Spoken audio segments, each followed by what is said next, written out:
Hi guys, good morning ninyong lahat.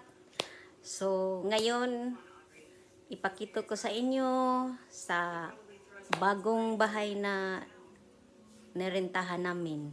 So, ngayon, nandito na ako sa yun ang namin, lounge dito. So, ay, ito yung namin. Ito yung namin guys, lounge. Ito yung lounge namin. So, ito yung doors, palabas.